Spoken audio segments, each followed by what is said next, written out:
Now let's take a look at what's happening in the dailies. On the front page of the Daily Nation, you'll see who is who in Uhuru inner circle of power. This is a story that I had highlighted earlier on. You see the faces of how many men? This is 7 men, 1 woman on the front page of the Daily Nation, talking about those that are critical in running the government, or the second government of President Kenyatta's administration, being the second term.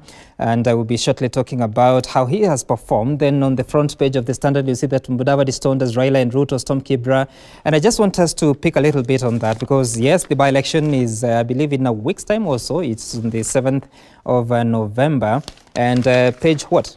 That is page 8 of the Standard, tells us that youth stone Mudavadi in Kibra campaigns, chaos. A campaign rally in Kibra led by Musalia Mudavadi was disrupted by these rowdy youth, and they threw stones at Mr. Mudavadi in a rally that also sought to drum up support for Eliud Owalo. So just wondering, as we get into this, you come from the ODM party, and there has been a contest between Imran Okoth and apparently McDonald Mariga, which the Daily Nation says that Raila and Ruto go head-to-head in Kibra. So why is it turning ugly into violence? Has it gone beyond explaining to the electorate what the candidates are standing for? You know, I take issue with the people who licensed those rallies. Those rallies were hardly a kilometer apart. And for the people to get those rallies, they were used to same route. In fact, when you were where ODM was holding a rally, you could see where the Jubilee were holding a rally just across. So when people are just crisscrossing like this, and you're expecting the party leadership coming, Raila Odinga, William Ruto, and you know, people are charged. Anything can happen in such a situation. I don't know why they allowed to. In fact, there were 3 rallies going on at the same time. There was a rally for Jubilee, there was a rally for ODM, and there was a rally for ANC. They were just hardly, they were just in the same radius. So it is very difficult in a politically charged situation to find 3 rallies in the same place, addressing almost the same people, because these people just walk from the other end to the other end. So you cannot even say that anybody has excited anybody. It's just excitement out of but political... excitement to fight? I mean, these are people who live in the same constituency. You know, political people are persuaded to support a certain, you know, political alignment. And when you come head to head, even if you are coming from the same house, you can easily find yourself, you know, going for each other. And that's a situation where I even read into it myself, because when I was going to the rally, I found that these guys now engaging each other. I had to remain at, you know, a standstill for some time before I got to the rally. Interesting that you should say that, because I see that Fort Kenya supporters later forced Raila to cut short his address when they started to hurl stones at the podium. So it was such a chaotic weekend. And Mheshimiwa Kione, I've not seen you in Kibra. Why so? I don't know when you are there. That has caught me. Well, because I believe that those who are there are doing a good job. And I don't need to weigh in on issues going on. But stoning is a little bit, it's something that we don't want to see. It is taking us backwards. But again, Kibra is a very small constituency. And if there are 3 rallies happening at the same time, you would expect them to be very close to one another. Perhaps what we may have expected is even higher presence of security officers to ensure that these highly charged campaigns don't end up with the stoning. But having been with Musalia and him being my former boss in the party, I know he will be stoned for the reasons that he stands for good things. And people who are stoned are those who have a great future. You don't stone people who don't matter.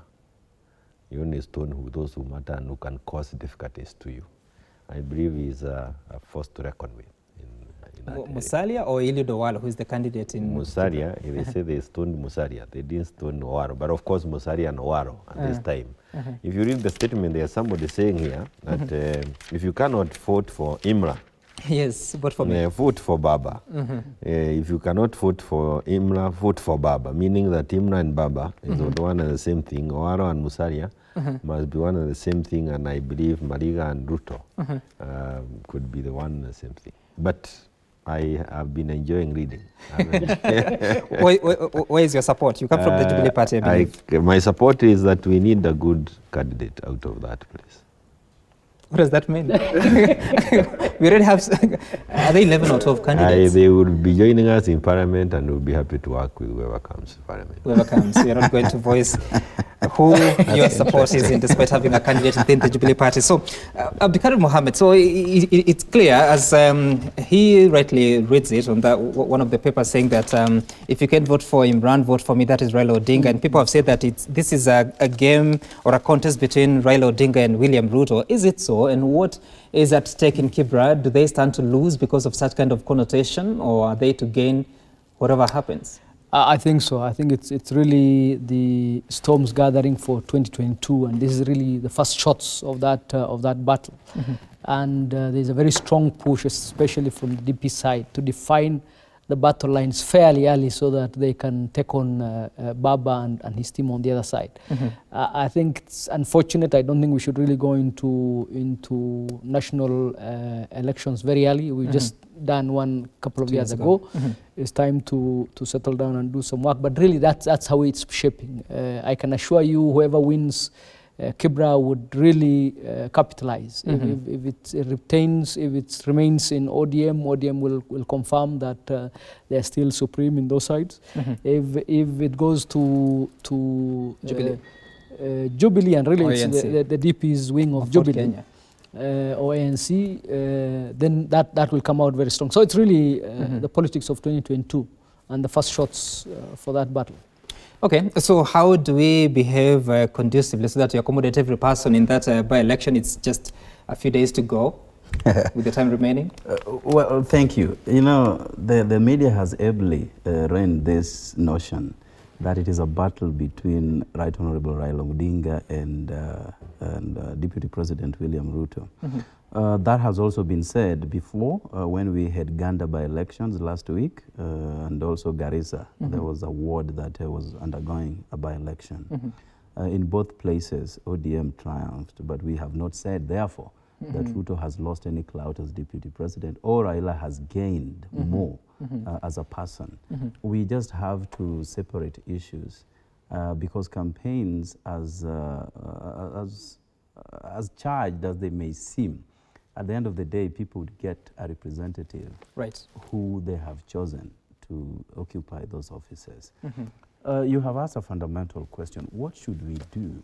If we read our constitution properly, we look at the IBC Act and IBC's regulations, we look at the Political Parties Act, all of them abhor violence of any nature and additionally abhor undue influence on the voter. So any activity that undermines those principles must be dealt with according to the law. 2 weeks ago, Marega, the Jubilee candidate, had a similar occurrence in Kibra when it was purported that a few people stoned his vehicle en route to campaigns in Kibra. He actually wrote a letter to IBC to complain. Filing a complaint is one of the things that would administer justice in this country. Of course, we also, as ODM, being those who were respondents in the matter, had to file a preliminary objection. Firstly, asking whether IBC, as presently constituted, is able to have a jurisdiction to administer justice in that front. Of course, that was thrown out.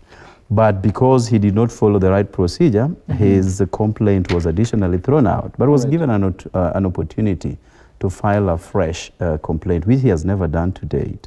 So if we are going to have an election, and those are things that I know we shall be coming to, discussing BBI, and divisive elections form an integral part of this BBI initiative. I remember, and everybody else can bear me witness, that when the Right Honorable Prime Minister was meeting with the Honorable Maina Commander, who has since thrown his weight behind our candidate, I was part of that meeting, and he came out and said, we must, abhor violence going forward, campaigning in Kibra. And he expected our opponents to also come out and say that violence will be nothing of the past, something of the past in Kibra.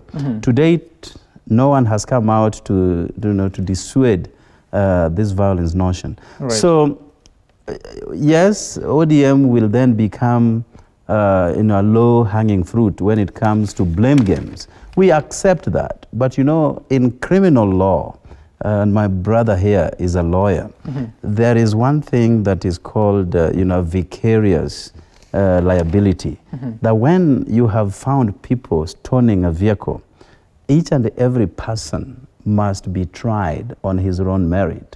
The intent and the motive must come out clearly. Right. You cannot vicariously bundle everybody and say those are ODM proponents and therefore they have to face the full wrath of the law. No, you have to separate issues. And if my brother, Honorable Musalia Mudavadi, claims that ODM stoned him, he ought to have, alerted the police. They ought to be arrested or apprehended, taken to a court of law, and individually charged with that crime. Okay, all right. But I think even as you're being closing, it's important to condemn the act of stoning. And even if it's some 3 individuals who stone from your quarter, you need to be very clear and saying, if you belong to my camp, stop this stoning. And the fact that stoning has come from the ODM quarter for 2-3 occasions, we don't blame them, but there appears to be some appetite for that kind of behavior, which is not good and it needs to be condemned.